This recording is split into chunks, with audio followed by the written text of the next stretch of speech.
본 방송에서 제공하는 투자 정보는 투자 판단에 대한 조언입니다.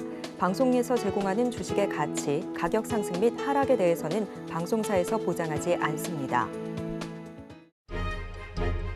실시간 정보 브리핑입니다. 첫 번째 헤드라인입니다. 이번 주에는 경제 지표와 기업들의 실적 발표가 상대적으로 한산한 가운데 모든 관심은 오는 22일에서 24일 열리는 잭슨홀 경제 심포지엄에서 제롬 파월 연준 의장이 어떤 메시지를 전달할 것인지에 집중될 전망입니다. 파월 의장의 연설은 오는 23일, 한국 시간으로 23일 오후 11시에 예정돼 있습니다. 파월 의장은 잭슨홀 연설에서 예상 이상 악화됐던 지난 7월 고용 지표와 견조한 소비 지출 추이, 인플레이션 하락세 등을 언급하며 오는 9월 FOMC에서 4년 6개월 만에 첫 금리 인하를 위한 초석을 마련할 것으로 전망하고 있습니다. 두 번째 소식입니다. 미국 장기국채 상장지수 펀드에 글로벌 자금이 몰리고 있습니다. 미국 중앙은행의 금리 인하가 가시화되면서 채권 금리 하락을 예상하는 투자자가 늘었기 때문이고요. 18일 ETF 정보 플랫폼 ETF 체크에 따르면 미국 장기국채 ETF인 아이쉐어즈 만기 20년 이상 미국채에는 최근 한 달 동안 18억 4,760만 달러가 순유입됐습니다. 미국 7월 PPI가 예상을 밑돌면서 금리 인하 기대가 커진 지난 13일 하루에만 8억 170만 달러가 들어왔습니다. 국내 투자자들은 최근 한 달 동안 이 상품을 3,556만 달러치 사들였습니다. 이 기간 국내 투자자들이 순매수한 해외 주식 가운데 9위에 해당하는 규모입니다. 세 번째 소식입니다. 카멀라 해리스 미국 부통령이 집권 민주당의 대선 후보로 공식 지명되는 민주당 전당대회가 현지 시간 19일에서 22일 일리노이주 시카고에서 열립니다. 해리스 부통령은 전당대회를 앞두고 서민 감세, 신규 주택 구매자 지원, 주택 공급 확대, 대기업의 식품 가격 인상 규제 등을 중심 내용으로 담은 경제 공약을 발표하며 이른바 컨벤션 효과를 극대화하기 위한 행보를 이어갑니다. 민주당의 전현직 대통령들도 전당대회 중 해리스 부통령을 위해 행사장을 찾을 예정입니다. 트럼프 후보의 경제정책 역시 포퓰리즘 성격이 강하다는 비판을 받고 있습니다. 트럼프 후보도 팀 면세, 법인세와 소득세 영구 감세, 건강보험료 및 자동차 보험료 인하 등을 공약했습니다. 특히 그는 중앙은행 연준의 기준금리 결정에 개입할 의사도 밝혀왔는데요. 재집권하면 연준의 금리 인하를 압박해 서민들의 고금리 부담을 낮춰주겠다는 뜻입니다. 마지막 소식입니다. 중동 확전 위기가 고조된 가운데 미국 외교수장 토니 블링컨 국무장관이 가자 전쟁 휴전 압박을 위해 18일 이스라엘을 방문했습니다. 네타냐후 이스라엘 총리는 이스라엘이 아닌 하마스를 압박하라며 강경한 입장을 내놨는데요. 하마스 측은 이스라엘이 협상을 지연시키고 있다고 주장했습니다. 바이든 미국 행정부 고위 당국자는 휴전 및 인질 협상이 변곡점에 있는 중대한 시점이라고 평가했습니다. 블링컨 장관의 중동 방문은 지난해 10월 하마스의 이스라엘 기습 공격으로 가자 지구 전쟁이 시작된 이후 9번째입니다. 블링컨 장관은 20일에는 이집트 방문으로 중동 순방 행보를 이어갈 예정입니다.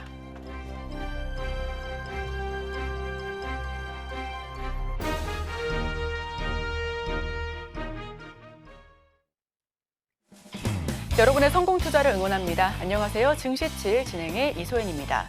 지난주 금요일장 미증시 3대 지수는 일제히 상승하면서 마감했습니다. 직전에 발표된 건설 지표가 좀 부진하면서 하락 출발하던 뉴욕 증시는 다시 한번 반등에 성공하면서 강보합권에서 마감을 지었는데요. 이번 주 잭슨홀 미팅이 예정되어 있는 만큼 투자자들의 이목은 이쪽에 집중될 예정입니다.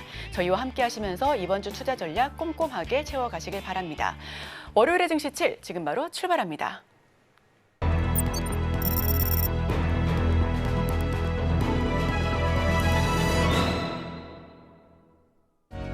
네, 복잡한 외신 이야기 쉽고 간편하게 전해드립니다. 증시7 외신 브리핑 오은비입니다. 네, 지난 거래일 미증시는 올해 최대 주간 상승률을 기록하면서 마감했습니다. 금요일장 S&P 500 지수는 0.2%, 다우 지수 같은 경우에는 0.24%, 나스닥 지수는 0.21%, 3대 지수 모두 상승했습니다. 지난주 주간으로 보면은 S&P 500 지수는 3.9% 상승하면서 2023년 11월 이후 최대 주간 상승률을 기록을 했고요. 나스닥 지수는 5.2%, 다우 지수는 2.9% 상승했습니다. 지난주에 발표됐던 소비자 물가지수와 소매 판매 지표는 미국의 소비력이 여전히 견고하다는 점을 보여줬습니다. 종목별로 살펴보자면 지난 금요일 주요 종목 중에 엔비디아는 1.4% 오르면서 강세를 이어가고요. 알파벳도 1% 안팎의 상승세를 보였습니다. 반면에 메타플랫폼스와 일라이릴리는 1%대 하락률을 기록했습니다. 주간으로 살펴본다면 기술주 중에서는 엔비디아의 주가가 18% 이상 상승하면서 가장 큰 폭의 증가세를 보였고요. 애플과 마이크로소프트도 각각 4%와 3% 상승했습니다. 그럼 이어서 주말 동안 있었던 소식들 전달해 드리겠습니다. 네, 오는 11월 미국 대선을 앞두고 주택 문제가 중요한 쟁점으로 떠오르고 있습니다. 파이낸셜 타임즈는 미국에서 주택 관련 비용이 생활비 상승의 큰 원인 중 하나로 지목이 되면서 민주당과 공화당이 이를 해결하기 위해서 공약을 내놓고 있다라고 보도를 했습니다. 주택 문제가 심화된 이유로는 코로나19 팬데믹 동안 공급망 문제가 악화가 되고 또 연준의 급격한 금리 인상이 주요 원인으로 꼽히고 있습니다. 민주당의 카멀라 해리스 부통령은 300만 채의 새 주택을 짓고 또 첫 주택 구매자에게 최대 2만 5천 달러의 현금과 또 $10,000의 세금 공제를 제공하겠다라고 약속을 했습니다. 또한 지방정부의 주택 건설 자금 지원을 위해서 400억 달러의 기금을 조성하겠다라고 발표를 했습니다. 공화당도 연방정부 소유 토지에 새 주택을 지을 수 있도록 허용을 하고요. 첫 주택 구매자에게 세금 감면 혜택을 주겠다고 밝혔습니다.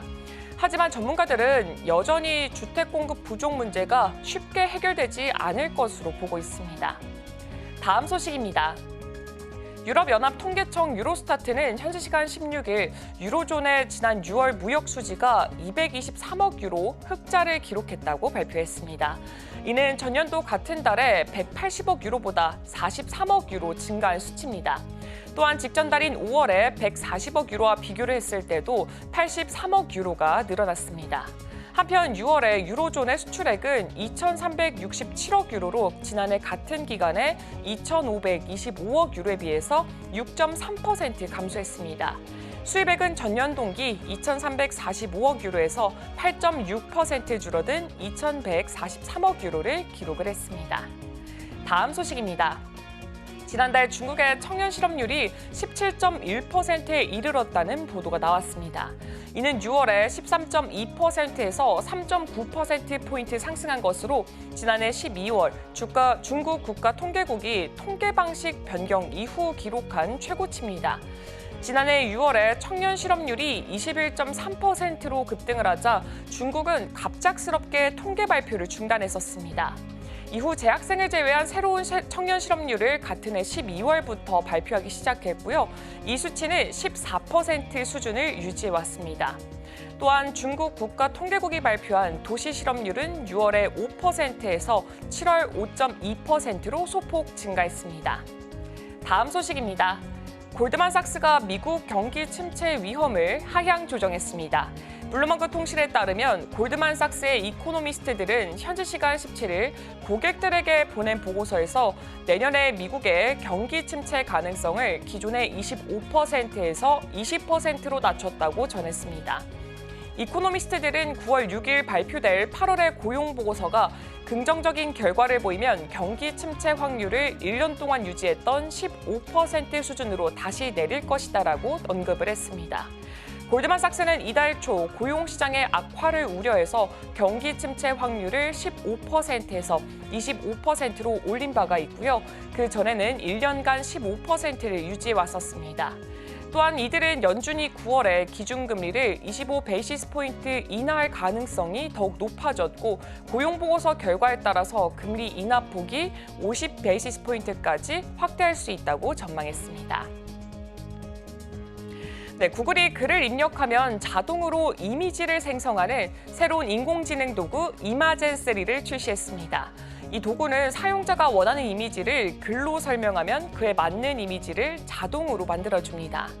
이번에 공개된 이마젠3는 작년 5월 처음 소개된 이후에 업그레이드가 된 버전으로 복잡한 기술 없이도 사용자가 원하는 대로 이미지를 쉽게 생성할 수 있는 것이 큰 장점입니다.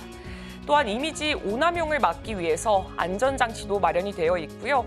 생성된 이미지에는 디지털 워터마크가 자동으로 표시가 됩니다. 이마젠3는 구글의 AI 플랫폼인 이마젠 FX와 기업용 AI 플랫폼인 버텍스 AI에서 사용할 수가 있고요. 이번 출시로 인해서 오픈 AI의 달리3, 일론 머스크의 그록2, 미드저니의 V6 모델 등과 치열한 경쟁이 예상되고 있습니다. 다음 소식입니다. 독일 자동차 회사 BMW와 중국의 합작회사가 중국에서 136만 대의 차량을 리콜한다라고 발표를 했습니다. 이번 리콜은 타카타 에어백의 잠재적 위험이 원인으로 꼽히고 있습니다. 리콜 대상 차량은 2003년부터 2017년 사이에 생산된 모델들로 BMW와 중국 합작회사인 브릴리언스 오토모티브는 중국에서 제조된 약 60만 대의 차량을, 또 BMW 차이나 오토모티브 트레이딩은 약 76만 대의 수입 차량을 포함하고 있습니다. BMW는 리콜된 차량 중에 에어백 결함이 발견이 되면은 운전석 프론트 에어백을 무료로 교체해줄 예정입니다. 이와 같은 문제로 지난 7월에는 미국에서도 BMW 차량 39만 대가 리콜된 바가 있고요. 이번 조치는 그 연장선에 있습니다. 다음 소식입니다. 어플라이드 머티리얼즈가 인공지능 투자 증가 덕분에 분기별로 역대 최대 매출을 기록했습니다. 현지 시간 15일 2분기 67억 8천만 달러의 매출을 올렸다고 발표를 했는데요. 이는 지난해 같은 기간보다 5% 늘어난 것이고요. 애널리스트들의 전망치인 66억 8천만 달러를 초과한 수치입니다. 중국에서의 매출은 전년 동기 대비 24% 증가를 해서 21억 5천만 달러에 이르렀고, 또 이는 전체 매출의 32%를 차지하고 있습니다. 반면에 대만에서의 매출은 15% 감소해서 11억 5천만 달러를 기록했습니다. 미국에서는 매출이 1% 증가하면서 10억 5천만 달러를 기록을 했습니다.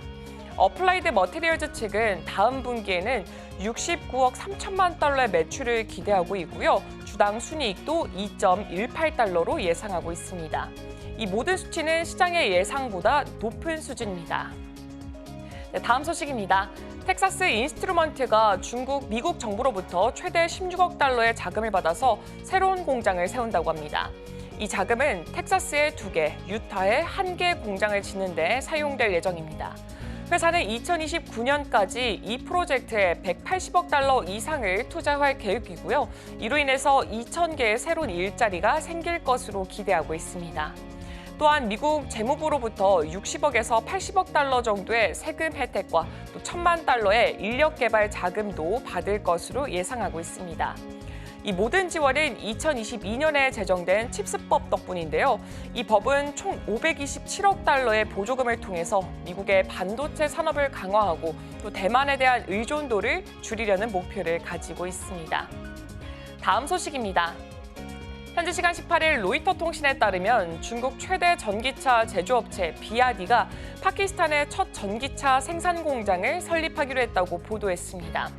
이 공장은 카라치에 위치하면서 메가모터스와 협력해서 2026년부터 가동될 예정입니다. 비아디는 공장 건설에 앞서서 파키스탄의 주요 도시에 플래그십 매장을 세우고 또 올해 4분기부터 SUV 모델 2종과 세단 1종을 판매할 계획입니다. 또한 파키스탄 내 충전 인프라 강화를 위해서 주요 도시와 고속도로에 고속 충전소를 설치할 예정입니다. 파키스탄은 세계 5위의 인구 대국으로 중국 업체들이 이미 진출해 있지만 전기차 시장은 아직 초기에 있습니다. 비아디가 파키스탄에 진출하게 된 계는 또 중국과 파키스탄의 긴밀한 관계가 큰 영향을 미쳤습니다. 이 진출은 중국이 추진하는 실크로드 프로젝트와도 연결되어 있어서 두 나라의 협력을 더욱더 강화하는 계기가 될 것으로 보이고 있습니다. 뉴스트리트 리서치가 시스코의 시스템즈를 투자 등급을 올렸습니다. 현지 시간 16일 CNBC에 따르면 뉴스트리트 리서치의 분석가는 시스코의 재고가 정상화가 되고 주문이 늘어나고 있어서 시스코의 주식을 사는 것이 좋다고 평가했습니다. 또한 그는 시스코의 주가가 지금보다 약 17% 더 오를 수 있다고 예상을 하면서 경기 불황이 끝나가면서 시스코가 다시 성장하고 있고 구독 기반 서비스와 소프트웨어 제품들이 이익을 더 키울 것이라고 말을 했습니다. 이번 등급 상향은 시스코가 예상보다 좋은 실적을 발표한 이후에 이루어졌고요. 시스코는 직원의 7%를 줄이겠다라는 계획도 발표했습니다. 오늘 준비한 소식은 여기까지입니다. 이어서 국내 소식과 더불어서 오늘의 일면에서 전문가들의 수혜주까지 만나보시길 바랍니다.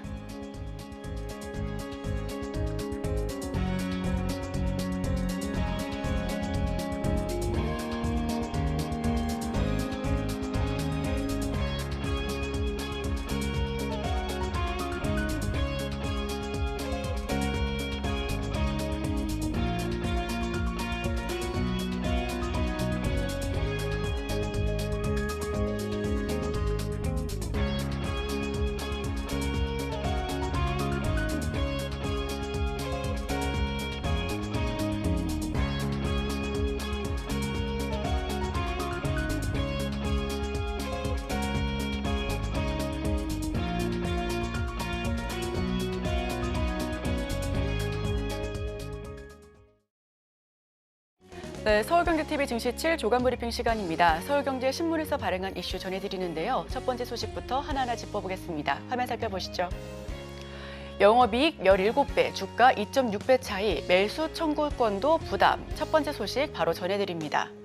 셀트리온 그룹이 셀트리온과 셀트리온 제약의 합병을 결국 중단시켰습니다. 서정진 셀트리온 그룹 회장은 그룹 지배구조 개선을 위해 통합 셀트리온 구상을 발표했었는데요.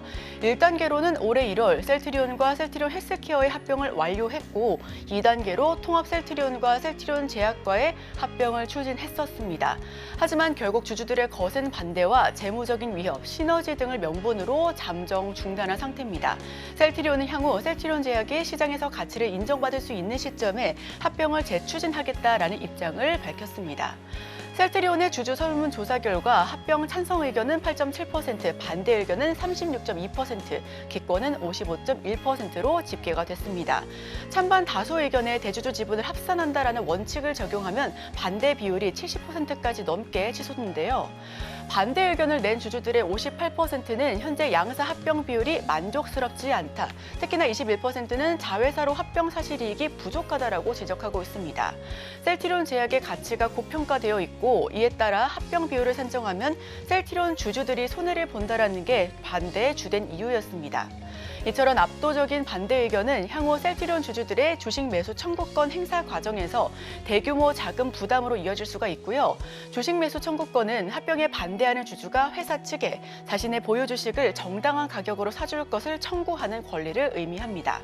셀트리온과 셀트리온 제약의 현황입니다. 우선 지난주 금요일장 기준이고요. 셀트리온의 주가는 19만 5,400원, 시가총액은 42조 7,956억 원 수준입니다. 셀트리온 제약은 7만 5,700원 수준에서 머물고 있고요. 시가총액은 3조 1,488억 원으로 집계되고 있습니다. 제약까지 3사 합병을 추진했었지만 셀트리온 주주들 손해의 반대에 부딪혔습니다. 제약 가치가 커지면 다시 한번 추진하겠다라고 설명하고 있습니다. 다음 소식입니다. 한국과 체코 원전 기반 경영 확대, 재개는 신사업 모색. 윤석열 대통령이 9월 체코 원전 협력 방문에 국내 재개 5대 그룹 총수가 동행합니다. 원전으로 맺어진 양국의 전략적 동반자 관계가 한층 심화될 것이다라는 기대감이 커진 상황이고요. 반도체와 자동차, 원전, 2차 전지, 바이오 등 최첨단 산업 전 분야에서 세계적 기업을 보유한 한국의 위상을 체코에 과시하는 한편 체코와의 사업 기회를 모색하면서 세일즈 외교에 나설 것으로 전망하고 있습니다. 현대차는 체코 노쇼비치에 연산 35만 대 규모의 생산 공장을 가지고 있고요. 체코 정부는 LG 에너지 솔루션의 2차 전지 공장에 대한 러브콜을 지속적으로 보내오기도 했습니다. 포스코 장인하 회장도 경제 사절단에 참여를 하고요. 원전 수주의 주역인 두산 에너빌리티가 소속된 두산그룹의 박정원 회장 역시 동행할 것으로 보여집니다. 양국의 전략적 동반자 관계 심화될 것으로 보여집니다. 정인하 포스코 회장 역시도 동행하니까요. 이 부분까지도 함께 지켜보셔도 좋을 것 같습니다. 다음 소식입니다. 전고체 배터리 R&D 지원 예산 늘린다. 정부가 전기차 화재 예방과 관련해 전고체 배터리 연구개발 지원을 늘리는 방안을 예산 편성에 반영을 합니다. 전고체 배터리가 기존 리튬이온 전지와 달리 비연소성의 무기고체 전해질을 사용해 화재 위험이 천저히 낮기 때문이고요. 정부가 다음 달 전고체 배터리 지원 확대 등을 포함해 장기 로드맵을 발표할 예정인데 여기서 전고체 배터리 등 차세대 배터리셀 소재 제조 기술 확보 R&D 지원에 예산을 확대하는 방안을 검토하고 있다는 소식입니다. 정부는 올해 차세대 배터리 관련 예산으로 160억 원을 이미 편성한 바 있는데요. 2028년까지 전고체를 포함한 자차세대 배터리 지원에만 1,172억 원을 추가로 투입할 것을 예정하고 있습니다. 하지만 이는 중국 정부의 배터리 지원 규모의 10분의 1 수준에 불과하고요. 업계에서는 화재 위험성이 낮은 전고체를 게임 체인저로 주목하고 있습니다. 개발에 총력을 다하고 있고 LG 에너지 솔루션과 삼성 SDI, SK온 등 배터리 3사와 관담회를 통해 기술과 안전을 높일 방안 등을 공유하고 있습니다.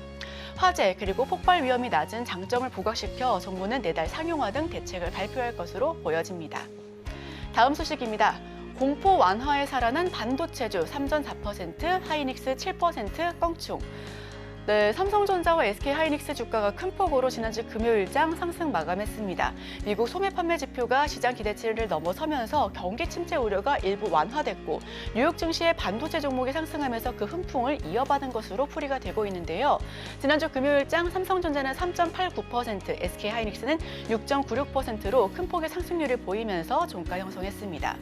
미국 변수의 진정, 호조가 예상되는 메모리 기업의 3분기 실적이 집중적인 조명을 받자 매수세가 몰렸다라는 분석이 잇따르고 있습니다. 삼성과 하이닉스 두 종목 모두 코스피 지수 상승률을 크게 웃돌면서 블랙먼데이 이후 가장 큰 폭으로 상승했는데요. 삼성전자와 SK하이닉스가 코스피 지수 상승률을 웃돈 것은 미국 소매 판매가 전월 대비 1% 증가해 전문가 전망치를 넘어서면서 경기 침체가 누그러졌고 이 영향으로 미국 증시에서 엔비디아를 비롯해 반도체 종목에 대한 투자 심리가 살아났기 때문으로 풀이가 되고 있습니다. 여기에 올해 디램 시장이 사상 최대치 호황을 누리고 있는 가운데 엔캐리 트레이드 청산 그리고 중동발 지정학적 긴장 등 거시경제 요인으로 주가가 급락했던 것이 빠르게 회복되고 있다는 분석도 나오고 있고요. 전문가들은 삼성전자와 SK하이닉스가 올해 사상 최대 실적을 새로 쓰면서 이 같은 성과가 향후 기업 가치에도 반영될 수 있을 것으로 보고 있습니다. 특히 삼성전자의 실적 추정치는 아직까지 HBM 판매가 반영되지 않은 보수적인 수치고요. 미국 지표 호조의 3분기 호실적도 예고하고 있습니다. 외국인 매수세가 몰려서 이달 최대 상승률을 기록했다는 소식입니다. 마지막 소식입니다. 비트코인은 지지, CBDC는 반대, 시장 흔드는 트럼프의 입. 도널드 트럼프 전 대통령의 친가상자산 행보에 업계가 들썩이는 한편 우려도 함께 제기되고 있습니다. 그의 비트코인 지지 발언이 진심인지 실제로 관련 정책을 시행할지에 대한 의구심이 커지고 있는 탓이고요. 비트코인을 지지하는 동시에 중앙은행 디지털 화폐 즉 CBDC는 반대하는 트럼프 전 대통령의 행보가 철저히 전략적이라는 분석 역시도 함께 제기되고 있습니다. 미국 보수파의 전통적인 가치를 수호하는 동시에 달러화의 패권에 도전하는 중국을 견제한다는 의미가 담겨 있다는 해석이고요. 트럼프 전 대통령의 친가상자산 발언으로 투표권자들의 이목을 끌기는 했지만 실제로는 가상자산 의제를 후순위로 밀어두고 있습니다. 업계는 트럼프 전 대통령이 CBDC를 반대하는 이유로 중국을 꼽았고요. CBDC 기술력에서 상당히 앞서 있는 중국과 경쟁하지 않으려는 의도가 엿보인다라는 소식입니다. 트럼프 전 대통령의 비트코인 지지가 당선 이후 정책으로 구체화될지도 장담하기 어렵습니다.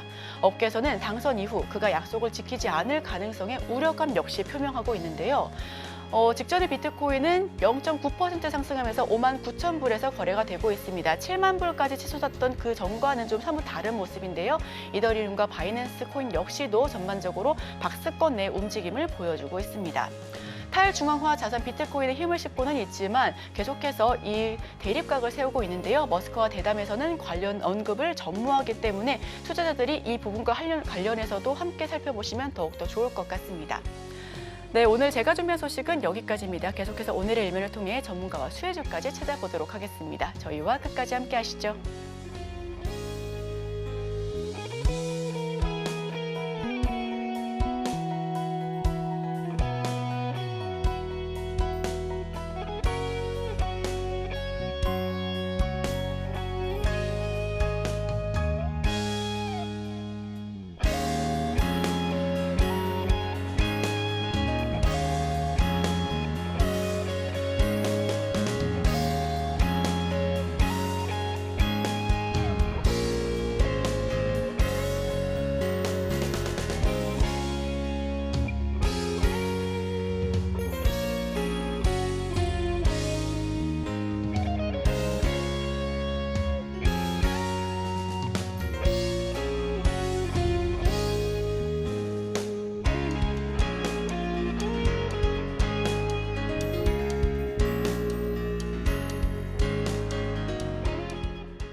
네, 오늘의 일면 헤드라인입니다. 코로나 재유행에 감기약 사재기 조짐, 공장 풀 가동 중. 인사이트K 배종찬 소장 모십니다. 어서 오세요. 안녕하십니까. 코로나가 다시 기승을 부리고는 있는데 그러니까요. 다들 병원에 잘 안 가는 것 같습니다. 맞습니다. 더 크게 확진을 하고 있고요. 예. 확산세가 무섭고 질병청에는 치료제 확보에 힘을 쓰겠다라는 발언을 내놓기도 했습니다. 치료제 품귀 현상 어느 정도나 심각한지 먼저 현황부터 살펴볼게요. 그렇죠. 이 정도 확산될 거라고 생각도 못 하고 있는 것이고, 또 이제 치료제라는 것이 사실은 실제 이제 코로나가 확진자를 예상해서 이제 치료제를 준비를 또 하는 건 아닌 것 같아요. 그러다 보니까 오히려 해열제, 열이 많이 나니까 감기약도 충분히 그런 기능을 하거든요. 그러니까 당장 치료제를 구하지 못할 경우에 코로나19입니다. 그럴 경우에는 감기약이라도 먹어라. 이렇게 실제 이제 권장을 해요. 그러다 보니까 감기약이 오히려 더 잘 나가고 있다. 왜냐하면 이게 우리가 딱히 지금 코로나가 다시 한 번 더 확진이 됐을 때 어떻게 해야 되는지 정확한 기준이 없습니다. 그러다 보니까 지금 뭐 자체 격리를 해야 되는 건지 며칠간인가 좀 혼란이 있어요. 또 이러다 보니까 여러 가지로 지금 우왕좌왕하는 상황이 벌어지고 있는데, 이게 이제 우리가 증시에 미치는 영향, 또 종목으로 미치는 영향을 좀 섹터별로 따져보면 코로나19 치료제 및 진단 키트를 구하고 싶어도 못 구하는 상황이다. 왜냐하면 그만큼 충분하게 준비가 또 안 돼 있었던 것 같습니다. 그러다 보니까 코로나 유행 때마다 이제 품절 대란이 일어났던 것이 이제 감기약이었고, 해열제 기능이 해열 기능이 있는 거예요. 열이 많이 나니까 그 열을 좀 누그러뜨릴 수 있는 것이 바로 감기약이고, 그 감기약이 오히려 더 많이 소비가 되고 있는 상황이다라는 것. 그래서 생산 공장이 풀가동되고 있습니다. 물론 이제 최근에 이 여름철이기 때문에 감기에 많이 걸릴 그런 계절은 아니에요. 그런데도 불구하고 실제 이제 감기약이 많이 소비가 되는 이유는 이 우리가 역대 코로나, 이게 저도 한번 들어오기 전에 한번 좀 짚어봤어요. 그랬더니 오히려 날씨가 더울 때 코로나 확진자가 많이 늘어났었어요. 그렇더라고요. 그러다 보니까 최근에 이제 나타나고 있는 현상인데, 대원제약이나 유한양행 같은 경우에도 코로나19 재유행 수준을 보이자 감기약 생산 공장을 풀가동하고 있다. 이런 얘기가 나오는 것이고, 대원제약의 감기약 브랜드, 여러분들이 이름만 들어보면 알고, 콜대원, 그 다음에 진해거담제의 뭐 코대원, 그 다음에 유한양행의 진해거담제인 코프시럽. 이게 지난 유행 당시에 품절이 끊이지 않았던 의약품입니다. 코로나가 유행할 때. 그러니까 코로나가 유행하는데 감기약이 동나는 이유는 바로 고열을 누그러뜨리기 위해서 감기약을 소비한다. 그만큼 지금 통계에 안 잡히는 코로나 확진 가능성이 있는 환자들도 상당히 있다. 이렇게 이제 볼 수 있는 것 같고요. 전반적인 감기약 수급 불안이 나타나는 건 아닌데, 공급 부족을 좀 우려할 정도로 현상도 좀 일부 나타나고 있다. 그래서 이제 약국에서 이제 미리 또 사놓는 겁니다. 그러니까 곧 이제 가을이 되고 환절기가 되고 그러니까 가뜩이나 감기약을 사놓는 시기인데 코로나 확진자까지도 이제 늘어나는 상황이 되다 보니까 감기약이 품절되는 현상으로 나타나고 있다. 질병관리청에서 지금 최근에 이제 통계로 나온 것인데, 물론 이 숫자보다는 훨씬 더 많을 겁니다. 8월 2주차가 1,357명, 계속 늘어나요, 확진자가. 그러다 보니까 제 주변에서도 확진됐다는 사람이 있어요. 근데 이 사람은 병원에 갔을까? 안 갈 가능성도 있어요. 물론 이제 저하고는 뭐 거리가 떨어져 있는 사람이니까 염려하시죠. 네, 알겠습니다. 그러니까 그러다 보니까 어떤 상황이 벌어지고 있냐면, 팍스로비드, 라게브리오, 바로 코로나19 치료제죠. 공급이 상당히 좀 부족한 상황이다라고 지금 알려지고 있는 그런 한 상황입니다. 네, 사실상 예전에 한 2, 3년도 전에 코로나19가 극심할 때는 저희가 QR코드를 썼었거든요. 근데 지금은 또 QR코드로 접근을 하지 않다 보니까 감염이 되더라도 그냥 감기구나 하고 넘기는 경우도 많고, 사실 감염이 됐다고 하더라도 출근을 안 하지 않습니다. 요새는. 그렇기 때문에 더 크게 확산되고 있는 것으로 보여지는데요. 네, 코로나19 확산세가 심상치는 않지만 그렇다고 종목에 무턱대고 접근하는 것도 쉽지가 않아 보입니다. 예전처럼 이 상승세가 길게 갈지에 대한 우려감도 있고요.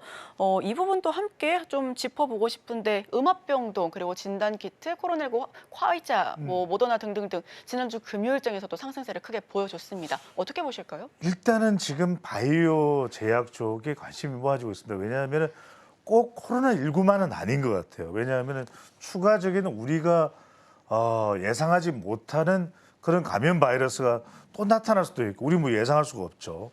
예측 불가능인데 코로나19 환자가 또 급증하면서 국내에서는 또 감염병 진단 관련주가 또 급부상하고 있고 또 병원과 의료재단 등에는 이런 이제 감염 환자들이 이제 늘어나기 때문에 감염 관련 서비스를 제공하는 그런 제약 바이오 업체들이 또 주목을 받습니다. 우정 바이오 같은 경우에는 이제 이 감염 관련 서비스에 비임상, 임상 또 시험 수탁 서비스를 제공 중인데 이 기업은 또 어떨까? 또 주목될 수밖에 없겠죠. 왜냐하면 코로나19라고 하는 그런 확진자 자체가 늘어나는 그 현상이 이제 영향을 미쳤다고 봐야 되겠죠. 그 외에 미코바이오메드, 또 웰크롯, 바이오노트, 또 녹십자 MS, 제놀루션, 모나리자까지. 그러니까 우리가 그동안에 이름도 사실 좀 제약 업체라는 게 사실 귀에 익숙하지가 않은 종목들이 많잖아요. 근데 이런 기업들이 종목들이 서서히 이제는 우리 입에 오르내리기 시작했다라는 거예요. 미코바이오메드는 분자 진단 장비 또 키트 개발사로 국내 시장에 제품을 공급하고 있는 업체고 웰크로는 마스크용 멜트 브라운 이 필터입니다. MB 필터 바로 이제 우리가 마스크 착용할 때 이걸 제작하고 있고 바이오노트는 동물용 진단 검사 또 제품 등을 판매하고 있는 업체고 녹십자는 여러분들 잘 아시죠? 녹십자 홀딩스도 있고 녹십자 MS도 있고 자 이런 제놀루션까지도 진단 사업을 전해가고 있는데 최근에 이제 아프리카를 중심으로 해서 세계보건기구에서 또 지금 알려지고 있기로는 발표하고 있기로는 엠폭스입니다. 뭡니까? 갑작스럽게 원숭이 두창이 그렇죠. 우리에게는 어떤 이름을 하는지 원숭이 두창입니다. 확진자가 생겼다는 거예요. 그러니까 그동안에는 우리가 원숭이 두창은 확진과는 사람과는 크게 연관이 없을 것으로 인수 바이러스가 아닌 그런 생각을 또 해왔는데 그것이 아닐 수도 있다라는 물론 아직까지는 좀 더 가봐야 됩니다. 그러다 보니까 감염 사례가 발견되는 가운데 코로나도 재유행하다 보니까 이런 부분에 대한 두려움이 공포심이 더 커질 수밖에 없겠죠. 그러다 보면은 제약 바이오 쪽에 또 투자 심리가 클 수도 있고 제가 그동안 말씀드렸습니다만 이 바이든 대통령도 물론 이제 출마는 안 합니다. 그렇지만 굉장히 이 바이오 제약 쪽에 관심이 많았고 트럼프 전 대통령 같은 경우에도 뭐 강력한 지금 대선 후보자죠. 그런데 트럼프 전 대통령도 따지고 보면 다른 건 좀 전통적인 걸 추구해요. 자동차도 그렇고 또 에너지도 그런데 근데 제약 바이오만큼은 상당히 또 트럼프 전 대통령도 투자에 대한 관심 또 정부의 지원에 대한 부분이 의욕이 상당히 강합니다. 그렇기 때문에 미국을 보더라도 이런 쪽에 관심이 높아지고 있다는 거. 그러니까 감염병 확산세가 지속될 경우에는 진단 기업들의 주가가 올라가는 좀 테마성으로 묶이는 현상도 나타나요. 그러니까 이런 것들을 보면 일시적일까 아니면 좀 더 지속될 수도 있을 것 같은데 내년은 어떨까 이런 부분들까지도 그래서 치료제 좀 진단 키트 관련해서 주목을 받는데 투자자 입장에서 조금 관심을 기울여 이 부분 조금 잠시 뒤에 말씀드릴 건데 그래도 가급적이면은 우리가 이미 백신은 개발돼 있죠. 진단 키트도 나와 있습니다. 근데 좀 더 관심이 이제 쏠릴 쪽은 치료제 쪽입니다. 그러니까 조금이라도 치료제 쪽에 바이러스의 치료제와 관련된 쪽에 기술 개발이 돼 있는 기업에 투자자들은 조금이라도 관심을 가진다면 더 기울일 필요가 있습니다. 그런 기업들로 신풍제약이나 일동제약, 또 현대바이오사이언스, 수젠텍, 시젠, 진매트릭스, 휴마시스, 엑세스바이오, 젠큐릭스, 프리시즌바이오 많아요. 이러다 보니까 참 투자자들로서는 어떻게 해야 되나 뭐 투자는 해야 될 것 같은데 난감한 그런 섹터가 이 바이오 제약이기도 합니다. 네, 투자하기에 난감한 섹터가 제약 바이오다라는 말씀을 해주셨는데요. 정말 말씀처럼 제약 바이오 투자가 좀 고수의 영역으로 우리가 잘 알고 있잖아요.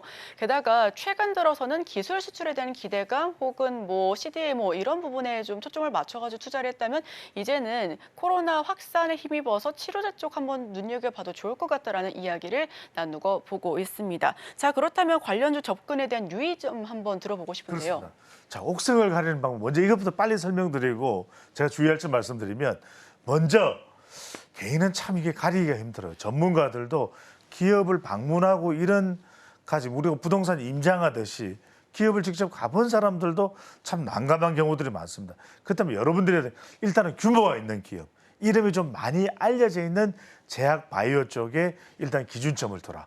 두 번째는 뭐냐면 알테오젠과 유사한 기업을 제가 말씀드렸죠. TS팜도 말씀드리고 또 오리온의 계열사도 말씀드리고 이런 대형 회사의 계열사이면서도 이 신약 물질을 개발해서 세계적인 기업인 MSD나 또는 켈리나 이런 데다가 수출 계약을 맺은 곳, 확실한 계약서가 있는 곳, 파이프라인 같은 곳도 괜찮습니다. 이런 곳을 먼저 봐라라는 말씀드렸고 그렇지 않다면 적어도 임상 가지고는 안 됩니다. 확실한 물질을 개발해서 그것에 대해서 세계적인 공인을 이미 받은 회사 이 세 가지 정도로 여러분들이 좁혀서 볼 필요가 있다. 왜 그러냐면은 지금 7월 9일부터 8월 9일까지 한 달간 보면은 제약 바이오 쪽이 분명히 올라가고 있어요. 이제 이것이 단순히 코로나 재유행뿐만 아니라 또 최근에 이제 AI 반도체나 이런 게 주춤하면서 제약 바이오 쪽에 또 솔깃하면서 눈을 돌리거든요. 근데 많은 분들이 참 난감합니다. 뭐가 뭔지를 모르겠어요. 깜깜합니다. 안개 속에. 그러다 보니까 이게 개별 이슈가 또 과대 포장됐을 가능성도 배제할 수는 없는 것이고 또 코로나 재유행이 있다고는 하지만 지금 실적으로 입증된 건 없어요. 진단키트도 그렇고 해외 수출도 그렇고.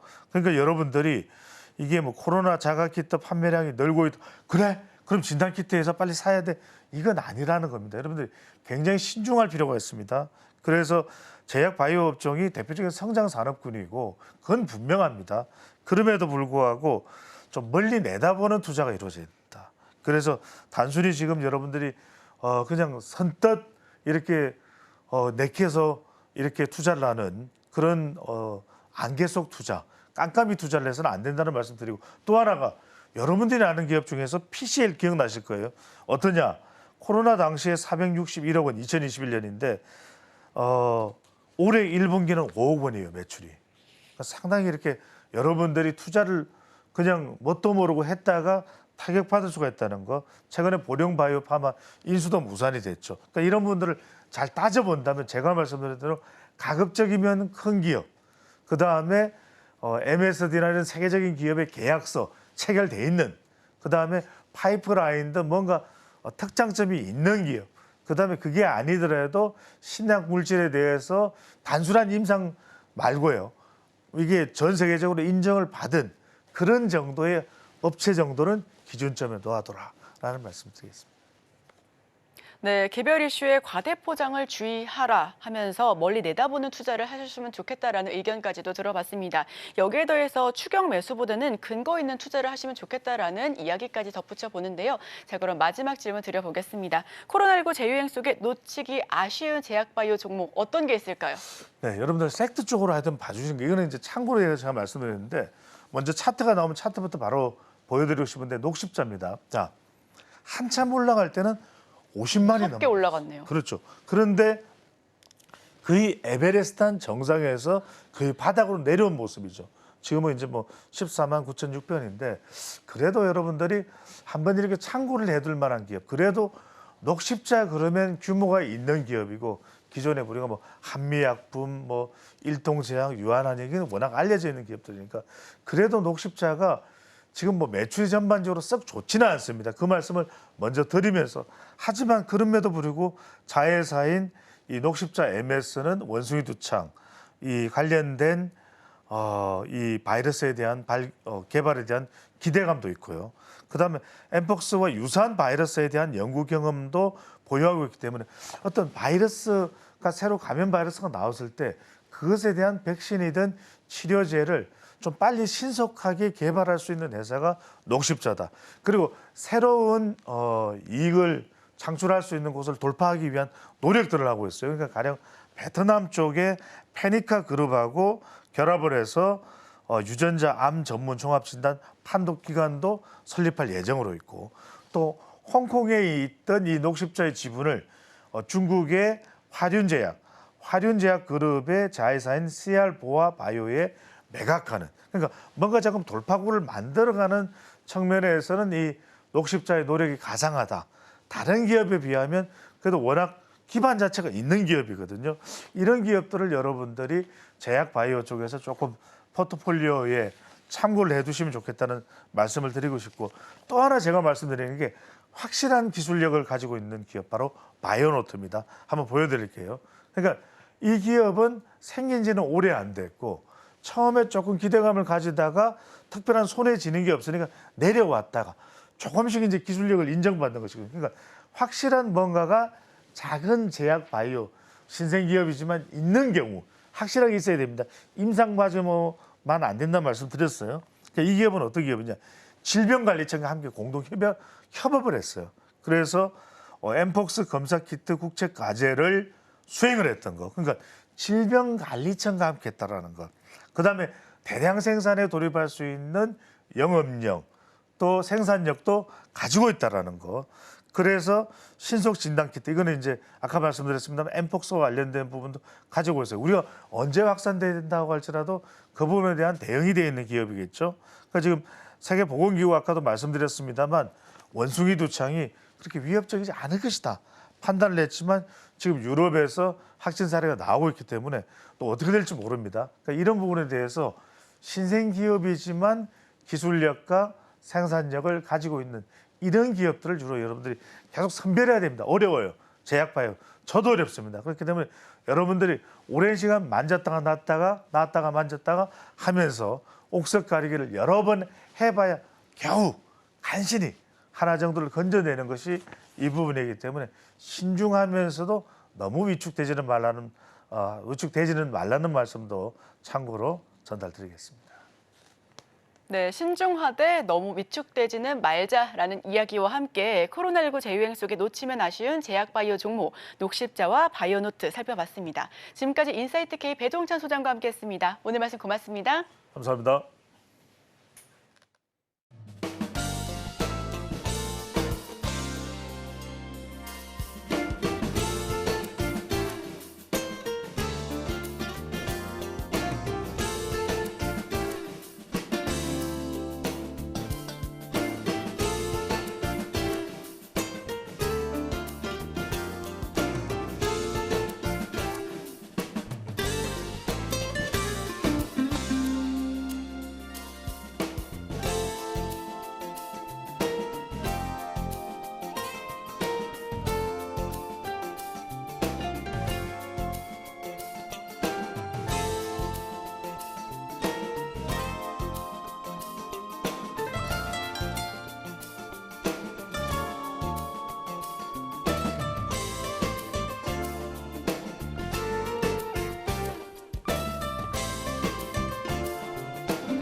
네, 투자하실 때 참고해 보시면 좋을 만한 리포트 전해드립니다. 화면 바로 살펴보시죠.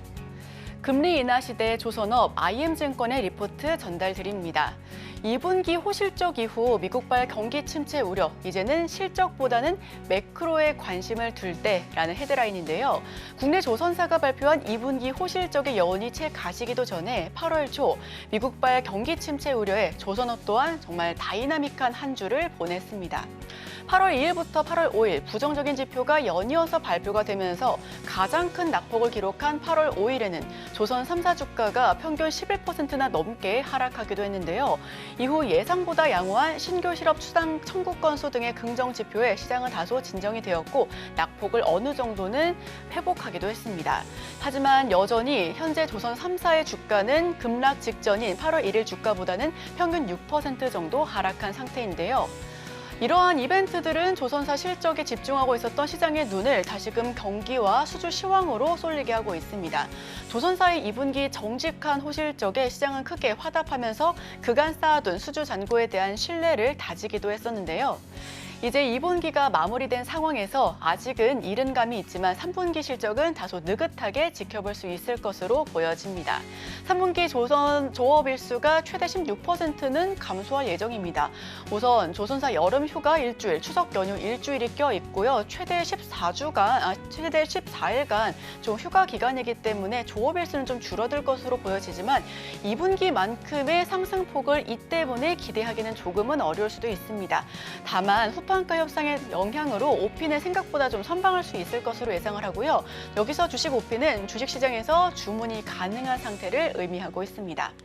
금리 인하 사이클의 도래, 조선업에 미칠 영향을 다시 한번 풀이를 해보면요. 코로나발 경기 침체를 견인하기 위한 장기간의 저금리, 인플레를 잡기 위해 지속되었던 고금리 시대는 이제 정말 끝이 나 갑니다. 9월 연준의 기준금리 인하는 기정사실화됐으며 시장금리는 그보다 빠르게 반응하고 있는데요. 이번 주 당장 잭슨홀 미팅도 예고되어 있죠. 저희와 함께 하시면서 이 부분도 체크포인트 삼아보시면 좋겠습니다. 미국채 10년물 금리는 조선업 업황을 가늠하기에 좋은 선행 지표로 잘 알려져 있습니다. 경기 상황을 반영하는 시장 금리는 신조선가 지수와 강하게 동행하면서 신조선가 지수는 다시 수주잔고와 같이 동행하기도 하죠. 즉 일반적으로 금리 하락은 발주 하락과 신조선가 하락을 동반하는데요. 현재 조선 3사의 상선 수주 잔고는 846.3억 달러로 피크였던 2008년도 2분기의 92% 수준입니다. 여전히 긍정적인 전망은 유효합니다. 그러나 다각적인 고민이 필요한 수준입니다. 다행히 올해 남은 발주 전망은 긍정적입니다. 특히 엔화발 시장 충격을 야기했었던 일본은행이 시장 안정을 위해 나서면서 엔캐리 트레이드발 유동성의 충격은 점차적으로 더 감소할 것으로 보여집니다. 연준의 금리 인하는 경기 침체보다는 경기 연착륙과 주시장 랠리를 촉발할 가능성이 높고요. 그러나 일단 금리 인하 사이클에 들어선 이상 장기적으로는 선박 발주와 수주 잔고 감소 그리고 선가의 하락 가능성을 완전히 배제할 수는 없게 됩니다. 향후 3년간의 실적이 약속되었다는 점에서 조선업은 여전히 타 산업에 비해 매력적이지만 이제 매크로 상황과 발주 그리고 선종별 시황에 대해 보다 다각적인 고민이 필요할 것으로 보여집니다.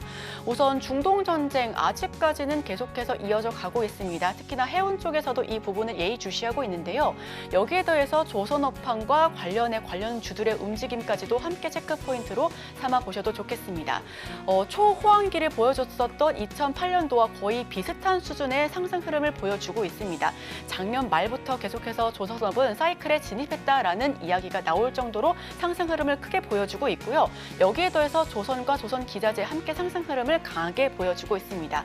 해운 쪽과 함께 지켜보셔도 좋을 법하지만 다만 전문가들은 업계에서 조선주의 상승을 조금 더 베팅하는 분위기고요. 2008년도와 크게 다르지 않은 상승률을 올해도 보여줄 수 있을 것으로 보여지니까요. 함께 이 부분도 체크하시면서 조선 업황의 흐름도 다시 한번 살펴보셔도 좋을 것 같습니다. 골드만삭스와 JP모건 등 글로벌 IB들 역시도 조선주 쪽의 상승 흐름을 좀 점쳐보기도 했습니다. 특히나 금리 인하에 대한 상승 흐름이 여기서 더 보여질 수도 있는 시점이니까요. 이 부분까지도 함께 상승 흐름 체크해보셔도 좋을 것 같고요. 오늘 제가 준비한 소식은 여기까지입니다. 저희와 함께 하시면서 투자 전에 리포트 꼼꼼하게 챙겨보시면 좋겠습니다. 오늘의 핵심 요약입니다. 오늘 미국의 민주당 전당대회가 월요일부터 목요일까지 나흘간 일리노이주 시카고에서 열립니다. 그리고 오늘의 일면에서는 코로나 재유행의 감기약 사재기 이와 관련된 이슈 짚어봤고요.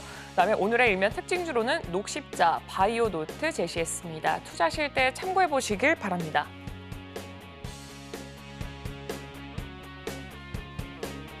네, 저희가 방송 중에 제공해드린 정보는 투자 판단에 대한 참고 자료일 뿐이고요. 해당 종목의 가치 또는 상승과 하락을 보장하지는 않습니다.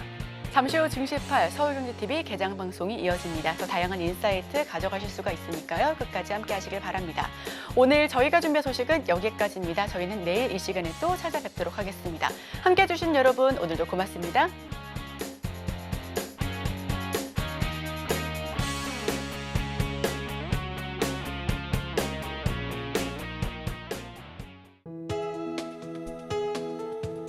본 방송에서 제공하는 투자 정보는 투자 판단에 대한 조언입니다. 방송에서 제공하는 주식의 가치, 가격 상승 및 하락에 대해서는 방송사에서 보장하지 않습니다.